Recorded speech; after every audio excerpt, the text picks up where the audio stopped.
Irmãos, prezadas irmãs, boa noite. Sejam todos bem-vindos ao Centro Espírita Leão Denis e tenham a certeza do amparo dessa espiritualidade amiga que sempre nos envolve. Nossos irmãos que nos acompanham através da internet também, sintam esse acolhimento, esse envolvimento espiritual, porque invisibilidade não quer dizer ausência, e sempre na certeza do amparo, do amor maior de Deus por todos nós. Ao chegarmos à nossa casa, recebemos uma página em que abre praticamente os nossos trabalhos. É uma página para a nossa reflexão, para a gente já ir também se acomodando, se acalmando. E quem assina essa página é o Espírito Emmanuel, retirada do livro Mãos Marcadas, editora ID, na psicografia de Francisco Cândido Xavier, com o título Cérebro e Coração. E diz-nos assim o querido benfeitor: o cérebro, em verdade, articulará leis que disciplinem os povos, comandará arrojadas experimentações científicas, plasmará ilações filosóficas e religiosas da mais elevada importância na marcha evolutiva da consciência, medirá as distâncias em pleno céu, comporá maravilhas com os méritos da palavra, conquistará o domínio do espaço, erguendo o homem à condição de triunfador do mundo. Descerá com segurança aos mais obscuros labirintos do mar, arrancando-lhes os segredos. Abordará com mestria os enigmas da natureza para solucioná-los em seu próprio favor. Tecerá os primores da arte, estenderá os benefícios da indústria e supervisionará todas as iniciativas da criatura na subida do plano superior. Entretanto, no coração reside a força criadora do ser e somente através dele flui a generosa fonte do amor que gera a beleza e glorifica as bênçãos da vida. É por isso que Jesus, o nosso divino mestre, falou acima de tudo ao coração humano, porque se o cérebro é a garantia do progresso na Terra, o coração é a estrela que brilha soberana, confundindo a Terra com o céu, para que a humanidade se integre vitoriosa na luminosa comunhão com Deus. Emmanuel. Então, depois dessa página belíssima e reflexiva para todos nós, vamos fazer a prece inicial. Graças a Deus, graças a Jesus, que dizemos, Senhor, uma vez mais presente ao chamado, ao estudo e às reflexões que temos em torno do Livro dos Médiuns. Abençoa, Senhor, o nosso propósito, pois que através da mediunidade certamente estamos procurando estreitar mais os laços com a espiritualidade amiga que nos envolve e procurar seguir os conselhos que nos são dados. Abençoa, Pai querido, a nossa irmã Yara Cordeiro, que se conduzirá o nosso pensamento na noite de hoje em torno do Livro dos Médiuns. E durante os passes, a nossa irmã Elizabeth Santos falará aos nossos corações do Teu Evangelho no capítulo 24. Sendo assim, Senhor, na certeza do Teu amparo, do Teu amor, em nome de Jesus, de Kardec e de Denis, dessa espiritualidade que nos impulsiona para a frente e para o alto, mas sobretudo em nome de Jesus e em Teu nome, Pai querido, que damos por iniciado o estudo da noite de hoje. Que assim possa ser, Senhor. Graças a Deus. Queridos irmãos, nós hoje estudaremos nos Livros dos Médiuns o capítulo 7, que fala da bicorporeidade e transfiguração. Nós é do item 114 ao item 125. Então, para que a nossa irmã Yara tenha mais tempo, nós leremos apenas dois itens, o item 114 e depois o item 119. Pedimos aos demais companheiros que façam a leitura dos outros itens em seus lares. E diz assim o item 114, que é o item que inicia o estudo da noite de hoje. Esses dois fenômenos constituem variedade das manifestações visuais E por mais maravilhosos que eles possam parecer à primeira vista, facilmente se reconhecerá pela explicação que deles pode ser dada, de que eles não saem da ordem dos fenômenos naturais. Ambos se fundamentam neste princípio de que tudo o que foi dito sobre as propriedades do perispírito depois da morte aplica-se ao perispírito dos vivos. Sabemos que, durante o sono, o espírito recobra em parte sua liberdade, isto é, que ele se isola do corpo, e é nesse estado que tivemos inúmeras vezes ocasião de observá-lo. Mas o espírito, esteja o homem morto ou vivo, sempre tem seu envoltório semimaterial que, pelas mesmas causas que já descrevemos, pode adquirir a visibilidade e a tangibilidade.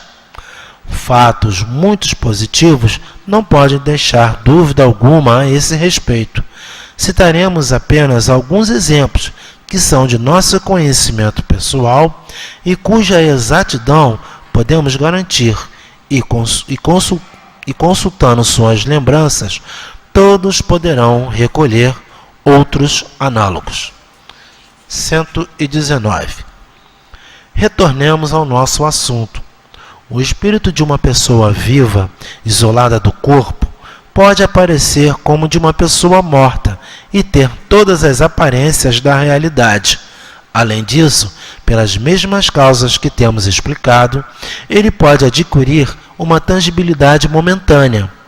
É este fenômeno, designado sob o nome de bicorporeidade, que deu lugar às histórias dos homens duplos, isto é, de indivíduos cuja presença simultânea foi constatada em dois lugares diferentes. Aqui estão dois exemplos tirados, não das lendas populares, mas da história eclesiástica. Então nós vamos parar por aqui, passando a palavra à nossa irmã Yara, na certeza que Deus já está abençoando para que possamos ter um bom estudo.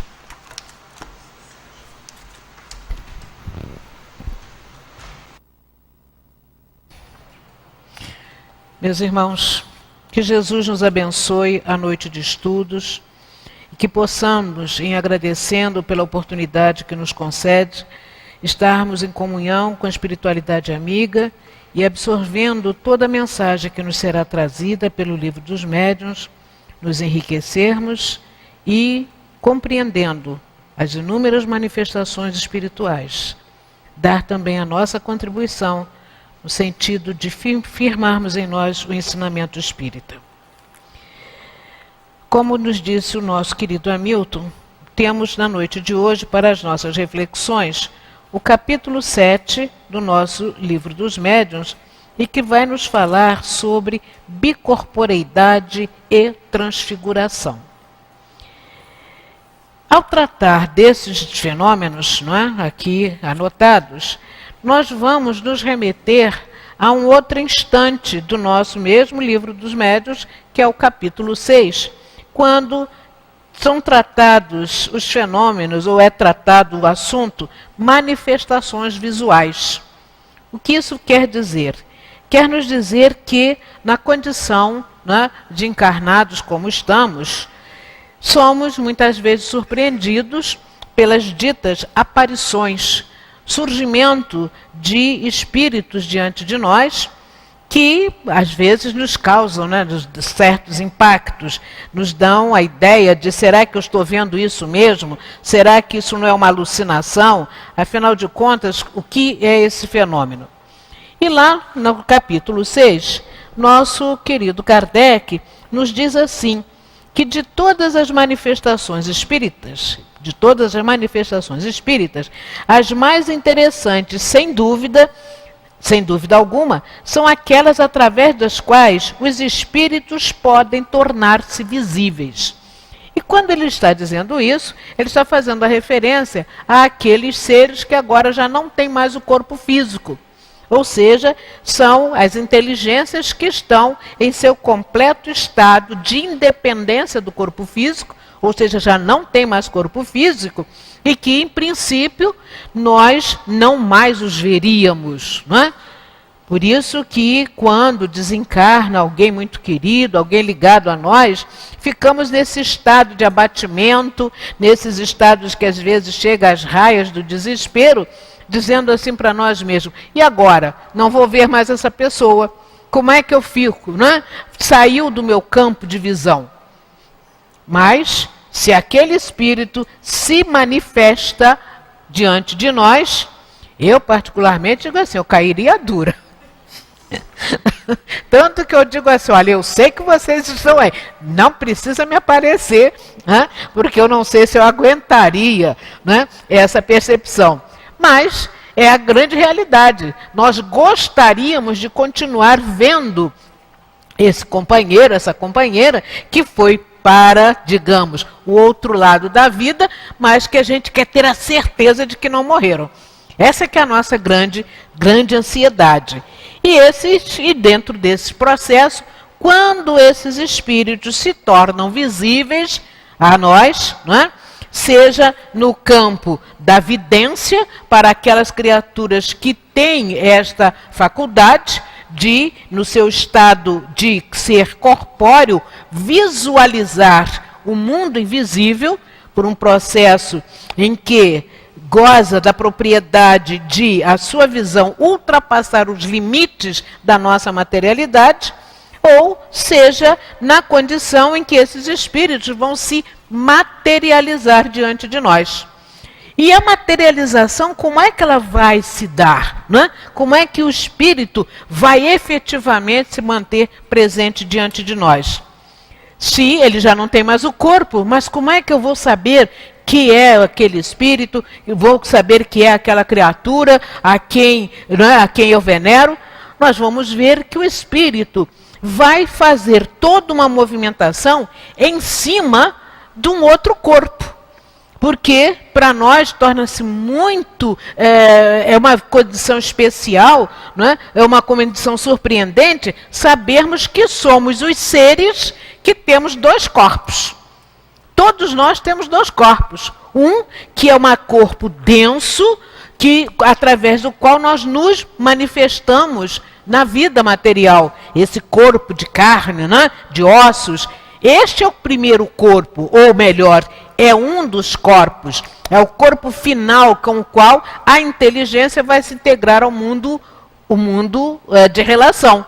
Mas o corpo primário, podemos dizer assim, o corpo básico, é aquele que a inteligência constituiu para si, a fim de que ele se visse dentro do universo. E esse corpo é um corpo diáfano, é um corpo sutil, é um corpo que nós definimos como perispírito, e o qual Paulo dizia, né, que é o corpo do espírito. Esse é indestrutível, esse não se deteriora como corpo material. E esse corpo tem as suas propriedades, atuando, não é? Agindo com a possibilidade de dar alterações a esse corpo, nós encontramos as inúmeras manifestações dos espíritos. O espírito, ele vai, em primeiro momento, alterar até a sua conformação, conforme o seu estado mental, conforme as ideias que ele tenha. Né? Ele vai, no momento de se fazer visível, ele, para que nós tenhamos a certeza da sua existência, ele vai se apresentar com aqueles elementos que nos dão essa plena identificação. Por exemplo, aquele foi o terno com o qual meu pai foi enterrado. E ele se apresenta diante de nós com aquela vestimenta. Ou apresenta um sinal ou uma característica. Se tinha uma deficiência física, traz o seu corpo perispiritual com aquela aparência que nos dá a certeza de que é realmente o espírito ao qual nós estamos buscando, estamos nos referindo. E isso, quando nos fala sobre a atuação dos espíritos, eu acredito que já esteja bem configurado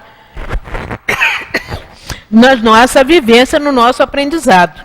Mas, Será que isso é possível acontecer quando nós ainda estamos encarnados? Será que nós poderemos também nos fazer visíveis a outras pessoas, a outras criaturas, em ambientes completamente distintos, completamente distantes de onde nós nos encontramos?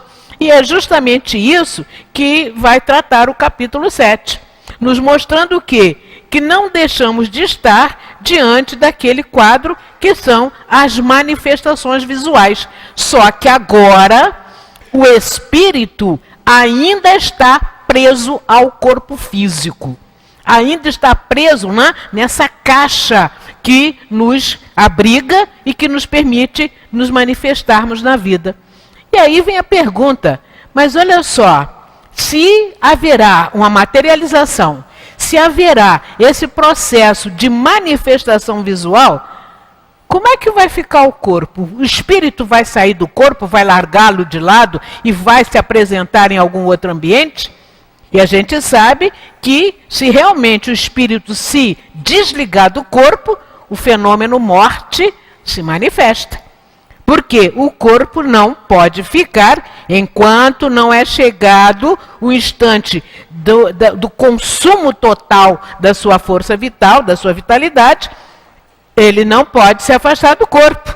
Tem que manter a ligação, porque é através do perispírito que o corpo físico ainda tem a vitalidade, garante a sua sobrevivência. Então, como é que nós vamos entender isso?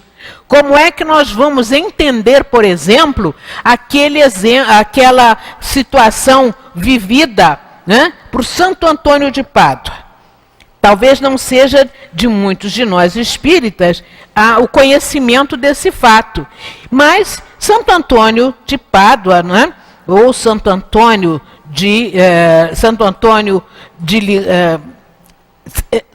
temos dois Santo Antônio. Aliás, diferença. Temos Afonso de Liguori, mas nós queremos nos remeter a Santo Antônio de Pádua.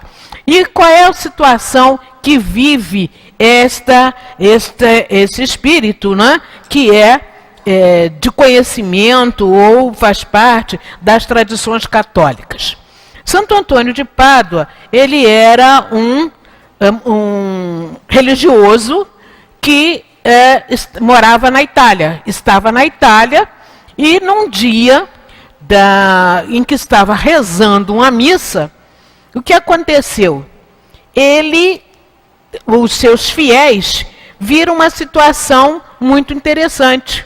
Ele ajoelhado ao pé do altar, naturalmente, na hora, no momento da adoração, levantar a hóstia e tudo mais, ele está naquele momento de concentração, em oração, e completamente, digamos assim, imóvel, diante do altar. Porém, no mesmo momento, na mesma hora, ele é visto em Portugal, num amplo salão, onde seu pai estava sendo julgado por um crime. Crime esse que o pai não havia cometido. E naquele ambiente jurídico, Antônio de Pádua se faz presente, fala para todos os jurados, fala para o juiz, que não era verdadeira a acusação sobre o seu pai. E todas as pessoas o viram, todas as pessoas registraram a sua presença. Inclusive quando, no momento certo lá da defesa do seu pai, ele faz com que todos conheçam o verdadeiro culpado daquele crime pelo qual o seu pai estava sendo acusado. Então, este fenômeno, naturalmente, ele é identificado nos estudos católicos como sendo um milagre. É um fato diferente, é algo que para nós até é inconcebível. Como é que uma pessoa pode estar num lugar e simultaneamente em outro lugar? Vamos trazer aqui para o Brasil, vamos trazer aqui para as Minas Gerais. Todos aqueles que fazemos parte dos estudos sobre Eurípides Barçanufo, sabemos que muitos de seus alunos, e até ex-alunos, acho que ele ainda deve ter ex-alunos aí vivos, né? São capazes de informar aqueles fenômenos vividos por Eurípides Barçanufo, quando, estando em sala de aula, né, com a sua turma conduzindo o trabalho, os alunos diziam assim: seu Eurípides deve ter ido visitar alguém que chamou por ele. De que maneira? Eurípides entrava no estado de completo, digamos assim, torpor, né? Quase que se debruçava sobre a mesa, num estado de sonolência, dormia praticamente, e a turma se mantinha quietinha. Isso é que é bom, né? Hoje em dia a gente fica com a dificuldade tremenda para lidar com a sala. Mas ele ia atender as pessoas nas suas dificuldades, e tem um caso muito interessante, em que uma senhora estava em trabalho de parto, muito difícil. E as pessoas, ou até mesmo a parteira, não tinha condições de bem conduzir aquele instante do nascimento. E ficaram todos muito apreensivos, com muita dificuldade, e logo pensaram: seu Eurípides sabe tudo. E neste processo, né, olha, veja só, mentalmente, quase que passa um telegrama para ele, e Eurípides, em sala de aula, recebe a convocação, entra naquele estado de torpor, entra naquele estado de sonolência e vai fazer o atendimento. Nesse espaço de tempo, o marido daquela senhora, num estado de completo desespero, vem a cavalo chamar Eurípides na cidade para ir fazer o atendimento da sua esposa. Eurípides foi, o marido está vindo. Então, quando o marido chega na escola, seu Eurípides já estava alerta e atento para com seus alunos. Aí ele chega e diz assim: seu Eurípides, por favor, precisamos do senhor lá em casa. Aí ele diz assim: volta que a criança já nasceu. Aí a gente fica: gente, como é possível? Né? Alguns diriam, se fosse questão de pescar, diriam assim: isso é mentira de pescador, né? Mas diríamos assim: como é que isso é possível? E os seus alunos, muitos ainda que viviam até bem pouco tempo, se fosse o caso de isso é um juramento, a gente tem que assinar um termo, assinariam com a maior tranquilidade, porque eles presenciavam o fenômeno de bicorporeidade. É como se dissesse assim: então esse homem tem dois corpos, né? Tem duas maneiras de apresentação.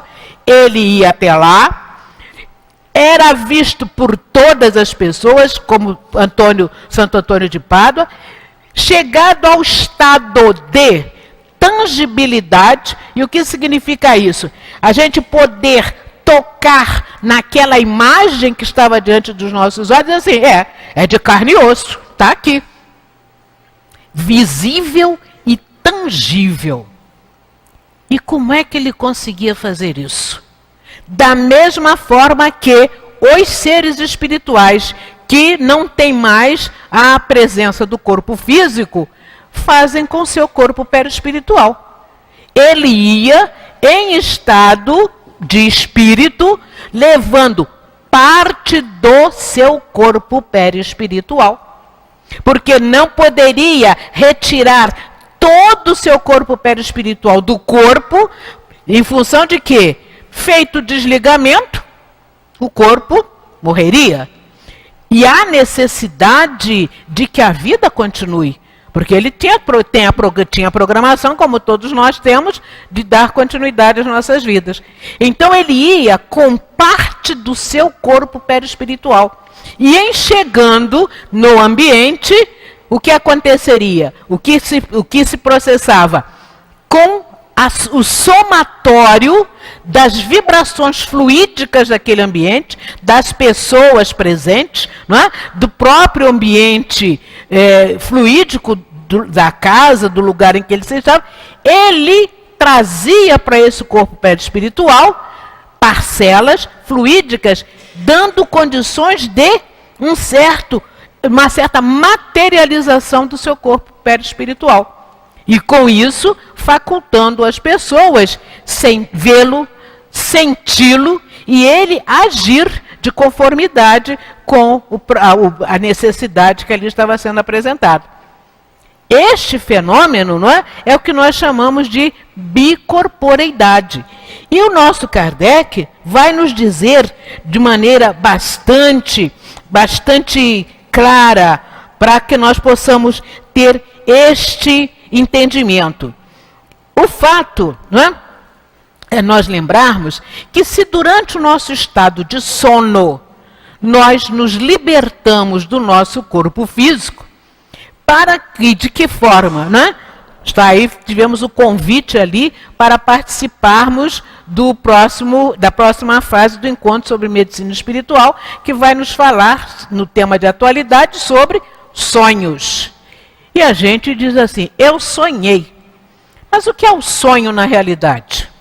O sonho, na realidade, é uma experiência vivida pelo espírito. O sonho não é fumacinha que a gente abana e apaga. O sono é o registro das experiências vividas pelo espírito no instante em que ele se distancia do corpo físico. E em se distanciando do corpo físico, ele ganha uma certa autonomia, não é? Tem condições de caminhar pelo espaço, de ir visitar criaturas em outros ambientes, de ir até outros países, enfim, ele terá a possibilidade de, no retorno ao corpo físico, trazer isso como sua lembrança, sem que isso, dentro dessa, trazer essas recordações, não é? E como entramos naquele estado mais racional, e dentro desse estado racional, nós, digamos assim, eu não tenho muita certeza, mas parece, eu sonhei, entramos naquele fase de, como se nós estivéssemos, né? A palavra agora me faltou, mas a gente já vai lembrar. Delirando, como se nós estivéssemos em processo de delírio, quando na realidade nós estamos nos referindo ao fenômeno de vivência que tivemos no estado de espírito. Mas vejam só, saímos e vamos passear. E nesse processo, será que a gente esquece do corpo? Será que o nosso corpo, que continuou lá no leito, respirando, coração batendo, fígado jogando bilis no processo gástrico para que a digestão se faça, rins funcionando, será que a gente se desliga completamente do corpo? Vem uma coisa muito interessante. Embora estejamos distanciados, qualquer situação que dê ao espírito a ideia de perigo para o corpo físico, o que acontece? A gente voa para defender o corpo. E a gente entra no corpo. E a gente entra no corpo. E a gente entra, e às vezes entra tão atabalhoado que é perna para um lado, braço para o outro, né? Aquela movimentação. E a gente fica assim, puxa, caí aqui, não sei como é que eu caí. Por quê? É realmente aquela preocupação que nós temos. Peraí, esse negócio de morrer desse jeito, né? Não, eu tenho que defender aqui o meu casulo. Então a gente retorna. E isso vai nos dar uma informação muito interessante. Eu tenho o hábito de escrever aqui, né, no meu livro, rabiscando tudo que eu posso.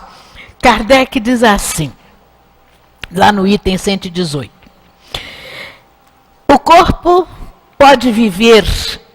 Como é que o corpo pode viver enquanto o espírito está ausente? Será que nós poderíamos dizer que o corpo pode viver da vida orgânica, que é independente da presença do espírito? E a prova disso é que as plantas vivem e não têm espírito. Mas devemos acrescentar que durante a vida, o espírito nunca está completamente separado do corpo. Ou seja, existe aquele chamado cordão de prata, que liga o corpo perispiritual ao corpo físico, alimentando o corpo físico. E então diz ele ainda, o espírito de uma pessoa viva deixa esse rastro luminoso que termina no seu corpo. Fenômeno que nunca ocorre quando o corpo está morto, porque então a separação completa. A ele retorna quando a qualquer distância há uma necessidade de atendimento ao corpo, a ele retorna com a rapidez de um relâmpago. Daí resulta que o corpo jamais pode morrer durante a sua ausência.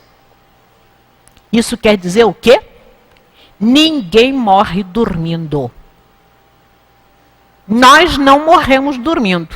O corpo é que morre, mas o espírito não está dormindo. O espírito tem que estar junto do corpo para vivenciar aquele momento de transição, de libertação do corpo perispiritual em relação ao corpo físico. E a gente fica, né? Morreu que nem um passarinho. Não sei se passarinho morre com muita tranquilidade, não, né? Mas esta é uma situação. Mesmo que seja uma bala perdida, pegou, às vezes, em cima do leito, né? Temos aí o exemplo, né, de um ator, Casarré, se não me falha a memória, né, morando ali na área do Cantagalo, que foi baleado no leito, em casa. Mas ele só morreu no Hospital Miguel Couto. O corpo só sofreu o processo do total desligamento no Hospital Miguel Couto. Foi atingido. Ele não saiu morto de casa. Então essa visão que a gente tem, é uma visão romântica, né? Ah, morreu feito um passarinho, nem viu. Viu, o espírito vê sim, porque ele tem necessidade de estar junto com o corpo. Para que ele, assim como a gente encarna, né? E chega do lado de cá chorando, não é porque entrou oxigênio, não. Eu digo que o espírito está se lamentando de ter chegado aqui, né? Mas quando temos que retornar ao mundo espiritual, há necessidade de vivenciarmos esta transição. Ora, mais toquemos para diante dentro dessa visão que nos é trazido pelo livro dos médiuns. Então, o processo da bicorporeidade é mais uma manifestação visual, dentre as muitas que a gente pode identificar. E essa manifestação, né, nos diz o quê? Que o homem, conforme o seu nível de evolução, essa manifestação, ela é vivida, né, por espíritos já bem mais evoluídos, e com isso nós vamos ter, como no caso de Antônio de Pádua, essa possibilidade de ser percebido à distância. Em a Revista Espírita de 1860, se não me falha a memória, temos lá um caso muito interessante também desse processo de bicorporeidade. E olha como o fato causa-se uma perplexidade. É o caso de Maria da Greda.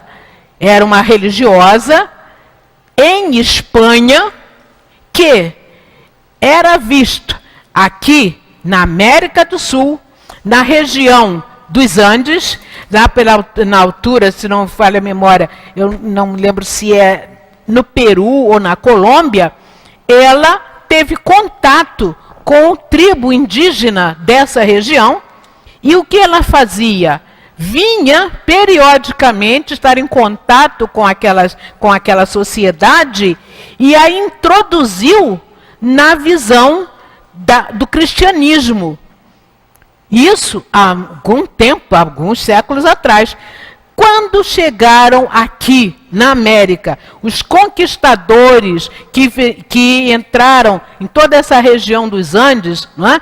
E buscando colonizar essas tribos de índios, eles ficaram espantados do ponto de vista de encontrar uma sociedade considerada quase que primitiva, porque não tinha contato com a sociedade mais evoluída do mundo europeu, e, no entanto, o conhecimento relativamente à vivência religiosa era segura. E eles, então, procuraram entender quem é que tinha estado ali antes deles. Então, aqueles índios informaram: é aquela mulher que vem quase sempre nos visitar. E descreveram a sua condição. Chegava ela com o seu hábito de freira, não é? E ali trabalhava com aquelas criaturas tudo que se relacionava com a ideia de Deus. Enquanto isso, né, como é que estava verdadeiramente Maria da Greda? Os religiosos que fizeram parte dessa caravana, né, de conquistadores tomaram nota de todas as informações e, em voltando para a Europa, principalmente para a Espanha, dada a descrição da roupagem daquela mulher, foram fazer investigação nos conventos lá de Espanha. E em chegando a um determinado convento, tiveram a indicação, ou pelo menos tiveram a identificação de Maria da Greda. E eles então começaram a conversar com ela, não é? E começaram a conversar com as demais freiras do convento, e elas disseram: há determinados momentos em que Maria, ela entra num estado de sono tão profundo que nós até já dizemos assim: ela deve ter saído para fazer alguma coisa. Então, no instante em que ela estava naquele estado de sono, não é? Quase que no estado de completa, entre aspas, letargia, seu espírito era visto na América Latina, na América Central, não é? Realizando todo um trabalho voltado à educação religiosa daquelas pessoas. E o seu corpo continuava vivo. E para nós fica assim muito interessante saber que, mesmo estando em estado de saúde física, há essa possibilidade de o espírito, em espírito, nos distanciarmos do corpo físico e fazer visitas àquelas pessoas das nossas relações, aquelas criaturas, não é, pelas quais nós nos interessamos, e elas nos perceberem. Mas vão nos perceber de que maneira? De maneira real. É como se estivéssemos realmente diante delas. Veem o nosso corpo, né? São capazes até de sentir os batimentos cardíacos através daquela imagem que se faz presente, mas isto não tem permanência. Há o momento do retorno do espírito ao seu próprio corpo físico. Ora, quando isto se deu lá com Santo Antônio de Pádua, né, houve necessidade de fazer esse entendimento. E lá na Sociedade Espírita de Paris, houve a evocação de Santo Antônio para que ele pudesse explicar o fenômeno, né? Então, Santo Antônio se apresenta, feita a evocação. Aliás, os esclarecimentos vão ser feitos através agora de Afonso de Liguori, não é? Que a ele é perguntado se poderia nos dar a explicação deste fenômeno. Então, foi dito por esse novo espírito: sim, o homem, quando está completamente desmaterializado por suas virtudes, quando elevou sua alma a Deus, pode aparecer em 2 lugares ao mesmo tempo. Ou seja, quando já não temos aquele apego ao corpo físico, né? Quando nós já temos a possibilidade de entender que a nossa presença no corpo físico é algo momentâneo, relativamente ao tempo de vida que nós precisamos vivenciar, nós então temos essa possibilidade de nos afastarmos. De nos afastarmos do corpo físico e podermos nos dirigir a outros pontos.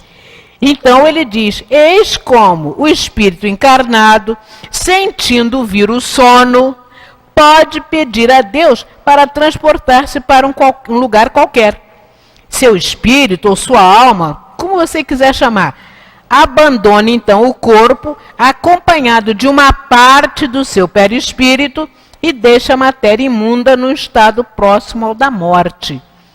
E esses quadros, não é, podem ser percebidos quando, vamos lembrar um pouquinho lá do nosso Lázaro, que entrou no estado de aparente morte, né? as irmãs disseram a Jesus: chegaste muito tarde, teu amigo já está morto. E Jesus vai até o túmulo de Lázaro, e o que acontece? Ele não chega lá e tira a pedra que está bloqueando a entrada do túmulo. Ele diz o quê? Tirem a pedra, e de onde estava, o que ele faz? Lança um chamamento: Lázaro, sai para fora. É como nós vemos nos relatos. E naquele mesmo momento, atendendo a essa convocação, o espírito assume novamente o corpo e traz o corpo de Lázaro para fora. Nesse espaço de tempo de três dias de morto, como diz Maria a Jesus, o que eles disseram? Que o corpo já cheirava mal. E por quê? Porque há uma redução, na medida que o espírito se afasta, mas que não acaba a ligação, há uma redução da ação vital junto ao corpo. Então pode-se até observar que começa o corpo a ficar esverdeado, arroxeado, começam a surgir, não é, ferimentos, até a carne pode começar em estado de putrefação. Isso não quer dizer, no entanto, que a criatura já tenha morrido. Porque se tivesse morrido, Lázaro, nem Jesus conseguia trazê-lo de volta.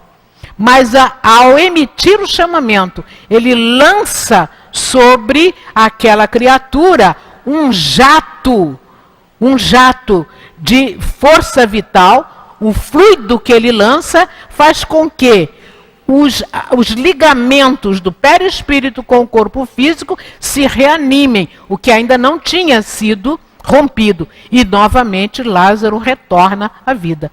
Esse é o único caso de ressurreição que a gente pode falar. Esse é o único momento de ressurreição. Voltou ao próprio corpo, não é? Entre outros que podem acontecer. Mas esse é o fenômeno da ressurreição. Ressurgiu no próprio corpo. Ou seja, o ligamento foi alimentado e o corpo voltou às suas manifestações.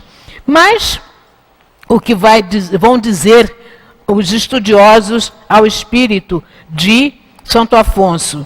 Isso não nos dá a explicação da visibilidade e da tangibilidade. Quer dizer, ele disse uma coisa que já era de conhecimento. Mas como é que o senhor explica a visibilidade e a tangibilidade? Estando desligado da matéria, conforme o seu grau de evolução, o espírito pode tornar-se tangível à matéria. Foi a única resposta que Afonso de Liguori deu. Porque, na realidade, possivelmente, ele ainda não tinha o entendimento desse mecanismo que os espíritos vêm trazer para nós através da doutrina espírita. Tendo capacidade de, como aconteceu com o nosso Eurípides Barçanufo, não é? Fazer o deslocamento e garantir, não é, essa condição de atuar sobre o seu corpo perispiritual, vivenciando todas as potencialidades da alma, como diz Leon Denis, ele então administrou de maneira plena tudo aquilo que dizia respeito à sustentação do corpo perispiritual, adicionando valores que lhe davam a condição de ser percebido na íntegra como um ser vivente, numa duplicata, né? A gente não vai dizer nem que é clone, né? Não é nem clone nem xerox, mas era ele mesmo sendo visto em outro momento. E isso o nosso Afonso de Liguori não deu explicação. Mas como vemos, é um fenômeno natural. É um fenômeno que está presente na natureza. Só que nós precisamos compreender todo este processo que se realiza para que nós tenhamos esta segurança de entender esses fatos, né? Aí, quando perguntado em outro momento, o que aconteceria com o homem que, estando mergulhado no sono, enquanto seu espírito aparece em outro lugar, fosse despertado subitamente? E foi respondido: isto não aconteceria, porque se alguém tivesse a intenção de despertá-lo, o espírito retornaria para o corpo e o preveniria da intenção, visto que o espírito lê o pensamento. Então, o pensamento, né, caminhando nesse campo fluídico que nos envolve, seria captado, apreendido pelo espírito, e imediatamente ele retornaria ao corpo físico. Se ele percebesse qualquer perigo, ele retorna imediatamente para garantir a sobrevivência do seu corpo físico. Pode ser risível, mas vamos só pensar. Quantas vezes a gente não acorda de madrugada com aquela sensação de um bichinho andando em cima da nossa coberta? Quantas vezes a gente não sente, né? Olha, estamos dormindo, mas se uma barata se movimenta em cima da nossa coberta, a gente dá um pulo da cama, não dá? E como é que houve essa sensação? Se nós, ao dormirmos, estamos, volitando por aí, porque o espírito percebeu aquele momento que não era agradável. Então ele tem que se preservar. E isso acontece. Eu já acordei com lacraia em cima da minha coberta. Né? E, assim, rapidamente, e olha que a lacraia, ela é sutil, ela não é tão como uma barata que é meio, acho que é meio áspera, né? Eu já acordei, eu digo, gente, peraí, alguma coisa não estava bem, pulei fora da cama, acendi a luz, estava lá. E consegui matar, né? Consegui ajudá-la para um processo de reencarnação mais rápida, para progredir. Né? A gente ajuda, né? A gente ajuda. Olha, você tem que reencarnar rápido, tem que seguir adiante. Né? Mas é o quê? A preservação, que isso está em nós. Não é a lei de conservação? E a gente automaticamente atua dentro desse contexto. Né? Mas há um outro momento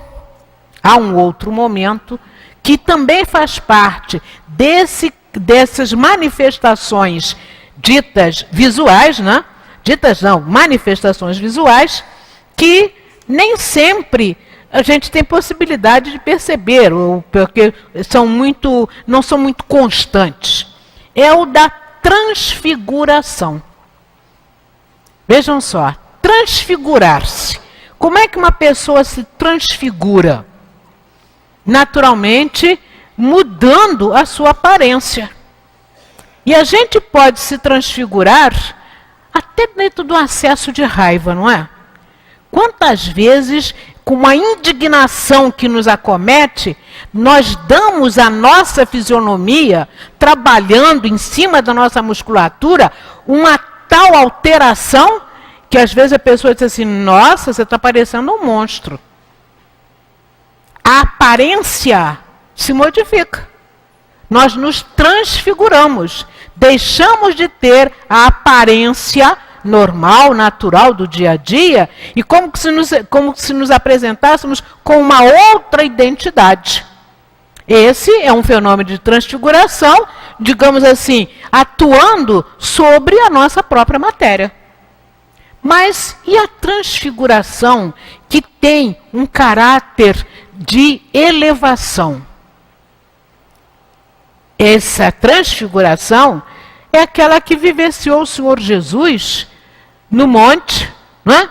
Quando, ao alçar-se ao monte, e no momento em que ele vai com os seus apóstolos, eles têm a possibilidade, Jesus em estado de oração, eles têm a possibilidade de ver a luminosidade que o envolve. E ao mesmo tempo, vêm se apresentar junto a Jesus, os dois varões, né? Moisés e Elias, que também transbordavam iluminação, transbordavam luzes, a ponto de dizer os apóstolos, Senhor, queres que façamos 3 cabanas para vocês, para que vocês se abriguem? E o que eles viram naquele instante, a figura de Jesus era bem diferente. Era bem diferente daquele que caminhava com eles todo momento. E onde é que nós vamos perceber isso? já que estamos falando no corpo perispiritual, na ação do espírito sobre essa matéria, né, que constitui esse corpo de identificação, nós temos sobre ele uma possibilidade, que é a de irradiação. Nós vamos, né, por conta da nossa própria ação sobre esse corpo, nós temos a possibilidade de expandir o nosso corpo perispiritual. Quero crer que algumas pessoas têm uma sensibilidade de tal ordem que no momento em que estão recebendo o passe dos médiuns, o médium está com a mão aqui assim, né? Fazendo movimento. A gente tem a sensação de que ele esteja passando como que uma vassourinha em torno de nós, né? Esteja nos dando, esteja fazendo um toque em nós, e a gente abre o olho e diz assim, não, mas ele está com a mão ali, está fazendo movimento distante de mim. O que é que na realidade nós estamos percebendo? Que a expansão do corpo perispiritual desse companheiro chega até nós, e nós recebemos, registramos através também do nosso corpo perispiritual expandido.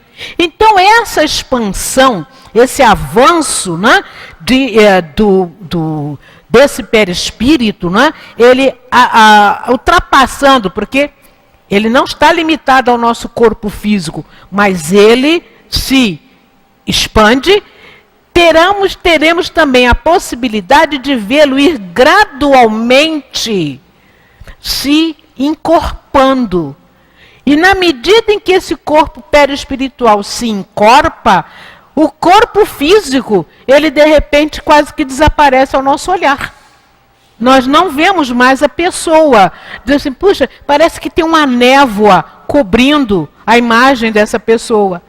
E neste instante, de acordo com a programação que possa estar sendo estabelecida para a realização daquele fenômeno, possamos ter a presença de um espírito que se interporá entre o corpo do emissor e essa massa fluídica. E aí o que a gente vê? Ser impresso naquela massa fluídica a imagem daquele espírito que se coloca ali diante de nós. É assim que se manifestam, é assim que em alguns momentos, quando o nosso irmão Divaldo Franco está no processo de trazer uma mensagem, nós o vemos transfigurar-se. Transfigurar-se e, diante de nós, é possível percebermos a imagem de Dr. Bezerra de Menezes. E isso aconteceu, né, há alguns anos atrás, no Congresso Internacional em Brasília, quando, reunidas, né, várias nações, o Brasil e outros países, dentro desse congresso, o nosso irmão Divaldo, ao trazer a mensagem de finalização daquele conclave, as pessoas presentes disseram assim, foi como se uma nuvem azulada, né? Uma nuvem se colocasse diante do Divaldo e passamos a ver Dr. Bezerra de Menezes fazendo a sua locução para todos nós. É surpreendente, né? Quero crer que nós ficaríamos, né, embevecidos ante esse fato, porque seria para todos nós como que um presente esse processo. Mas, né, voltemos ao nosso estágio de criaturas que ainda estamos caminhando. Vamos nos lembrar dos instantes de alegria que às vezes vivenciamos em nosso dia a dia.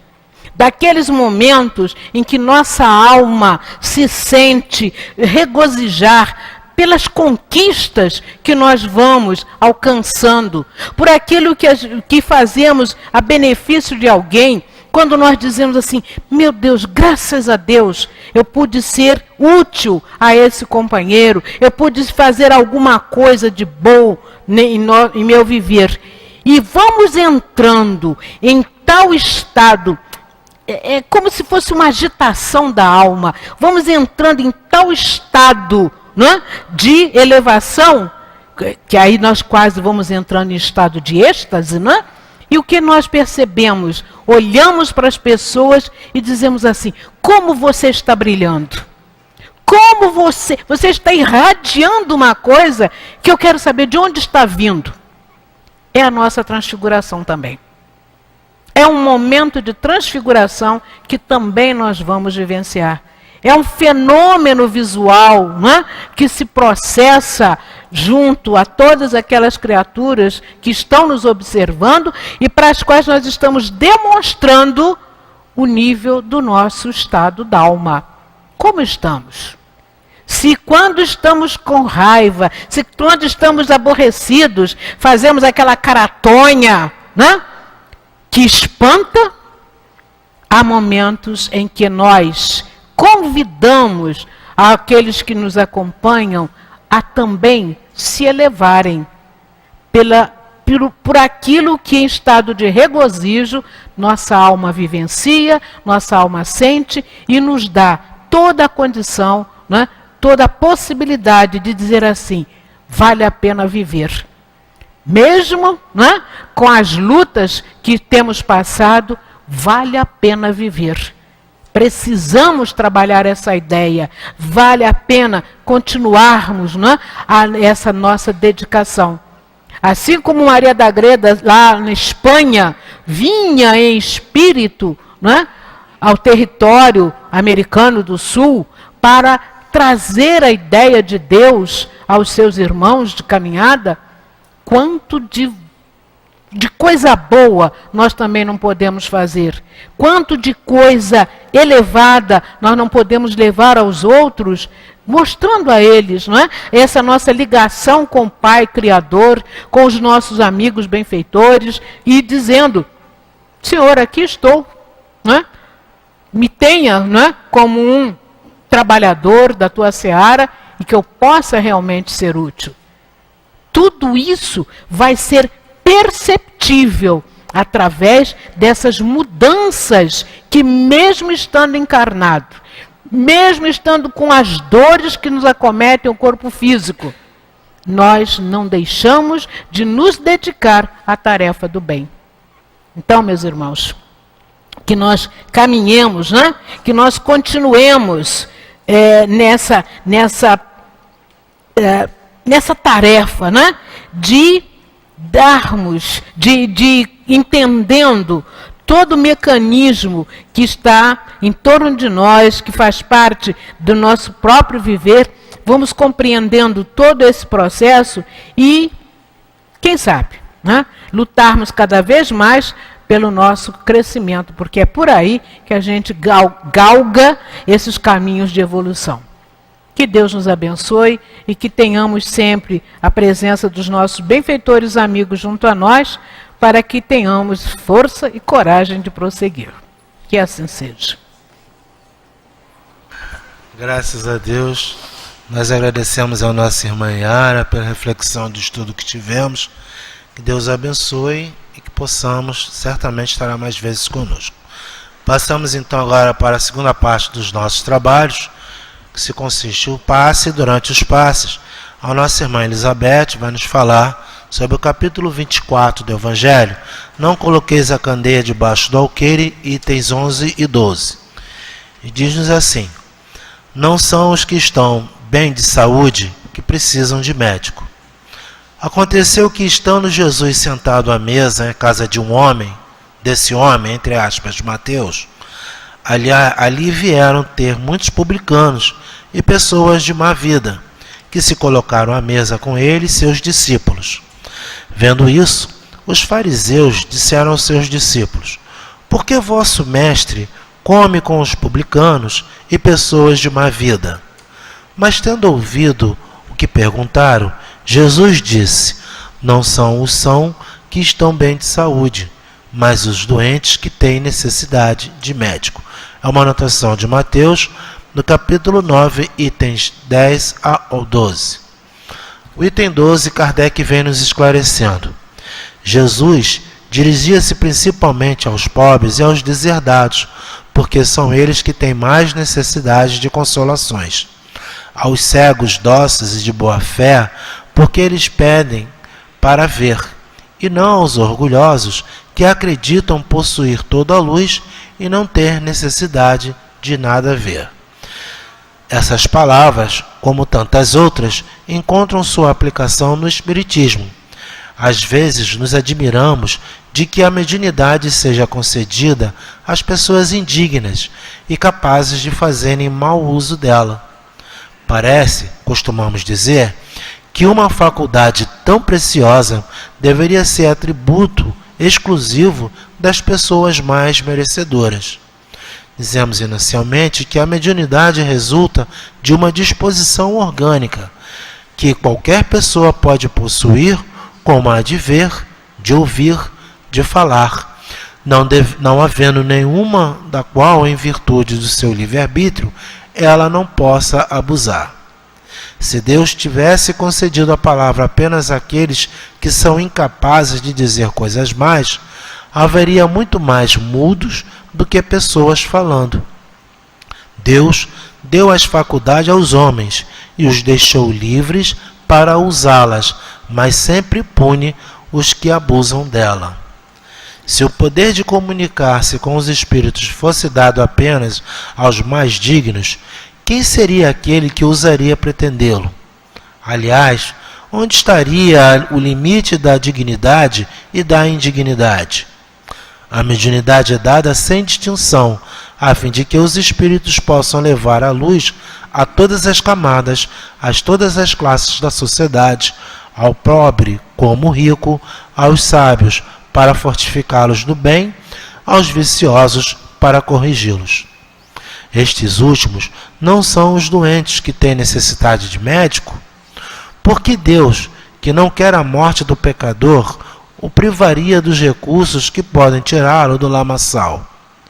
Os bons espíritos, portanto, vêm à sua ajuda, e seus conselhos, que eles recebem diretamente, são de natureza a impressioná-los mais vivamente do que se os recebesse indiretamente.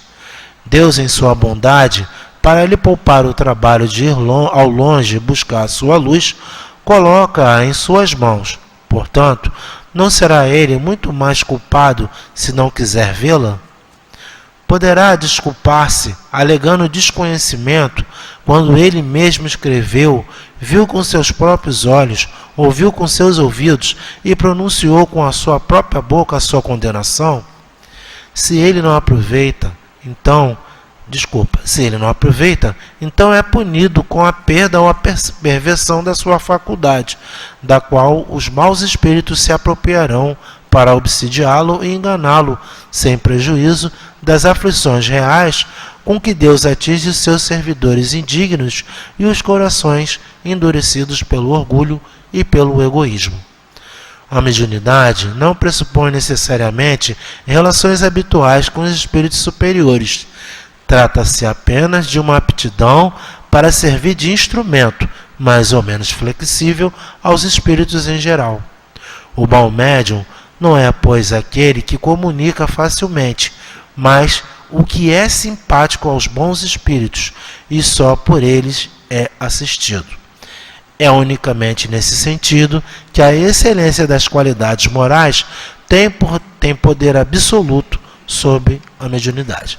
Então agora nós vamos pedir aos nossos irmãos médiuns que se coloquem junto aos nossos irmãos que estão na assistência para a aplicação do passe. Nossos irmãos que estão na assistência não deem importância a essa movimentação que necessária se faz, mas vamos procurar lembrar daquilo que ficou mais marcado em nós durante o estudo que a nossa irmã Yara nos trouxe.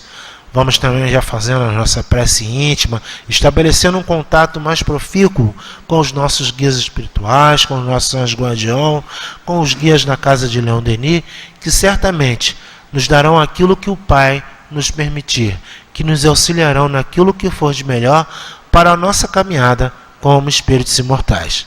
Nossos irmãos que nos acompanham através da internet, como dizemos no início, invisibilidade não quer dizer ausência. A certeza da espiritualidade amiga, quando estamos voltados com o pensamento sempre para o bem, estabelecemos aí um contato mais íntimo, mais estreito com os espíritos superiores.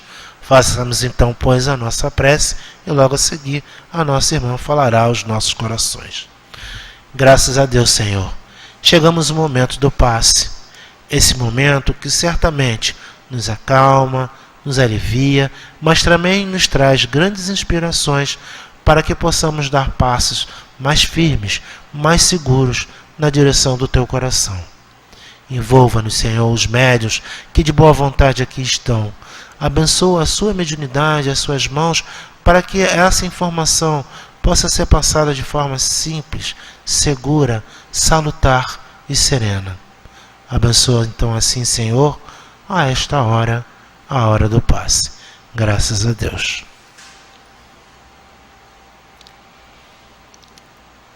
Jesus disse: não são os que estão bem de saúde, mas os doentes que têm necessidade de médico. Jesus se dirigia principalmente aos pobres, aos deserdados, porque eles têm mais necessidade de consolações. Aos cegos dóceis, sem arrogância e de boa fé, porque eles podem ver e não são orgulhosos. Não é? Essa arrogância, essa prepotência faz com que vejamos de forma deturpada, equivocada, muitas coisas por essa prepotência. Então, há necessidade para todos nós possuir, desenvolver a nossa luz, como Jesus nos disse: brilhe a vossa luz. E como brilhar essa luz? Mediante esse trabalho íntimo, esse esforço de transformação, de autoconhecimento, que a gente vai buscando esse crescimento. E a mediunidade é esta oportunidade de evolução. Que possamos buscar, sem temor, esse desenvolvimento, para que possamos estar cada vez mais ajustados às leis divinas. Buscar, não só na teoria, esse estudo, mas buscar na prática, no nosso dia a dia, essa transformação, esse respeito pelo próximo, e assim vamos conquistando espaços e oportunidades durante a nossa vida de forma saudável e respeitosa uns com os outros. E a gente precisa buscar fazer bom uso da nossa mediunidade. Não buscar, de forma, buscar o fantástico, o maravilhoso, mas sim buscar, principalmente, brilhar a nossa luz no sentido desse esforço de buscarmos virtudes, transformar as nossas potências da alma, nos favorecendo, através do nosso pensamento, com a vontade, e buscando assim a nossa consciência de estarmos cada vez mais buscando esse crescimento, esse bom ânimo, e assim estarmos conectados com esse nosso guia protetor, nosso amigo incondicional, que esse espírito que nos conhece há muito tempo, não chegou sendo nosso guia por acaso. Então, que a gente possa fazer esse ajuste, essa aproximação e solicitar a ele, manter, né, esse contato constante, né, de troca, de pedir ajuda, porque Ele está à nossa disposição. Mas é importante a nossa participação, esse diálogo com Ele também. E que a gente possa cada vez mais estar no nosso cotidiano, na nossa vida, buscando, repetindo mais uma vez, essa interação saudável uns com os outros. Pensando aqui em nós, na Casa Espírita, trabalhadores, que a gente se veja verdadeiramente como irmãos, buscando essa fraternidade. Então, através de um abraço afetuoso, um olhar sincero, que a gente possa estar assim cada vez mais, se fortalecendo uns aos outros nessa caminhada. E esse encontro que tivemos aqui, estamos nos encontrando, ou mais uma vez se reencontrando, ou a primeira vez se encontrando, que a gente possa ter esse respeito uns com os outros, sem competição, sem dificuldades, né, de relacionamento, buscar essa fraternidade sempre. Estamos terminando? Então, obrigada. Graças a Deus. Agora é agradecer uma vez mais. Senhor, muito recebemos de Ti nesse momento. Muito recebemos através dessa espiritualidade amiga, o consolo necessário, a inspiração necessária para que possamos nos guiar melhor. Mas abençoa sempre o nosso propósito de sermos voltados, homens de bem, trabalhando no bem, servindo ao bem. Abençoa, Senhor, a nossa casa espírita, os médios que porventura estão afastados por algum motivo. Abençoa, Senhor, o nosso Brasil, mas abençoando a todo o nosso planeta Terra, a todas as nações, para que todos nós juntos possamos tomar resoluções melhores, para que possamos viver dias de paz. Na certeza do Teu amparo, do Teu amor, que possamos levar essas vibrações amorosas aos nossos lares, aos nossos pontos de origem. Em nome de Kardec, de Denis, dos trabalhadores desta casa amorosa, mas sobretudo em nome de Deus nosso Pai, possamos dar por encerrado o trabalho da noite de hoje. Que assim seja, Senhor. Graças a Deus. Meus irmãos, uma boa semana, uma boa noite a todos.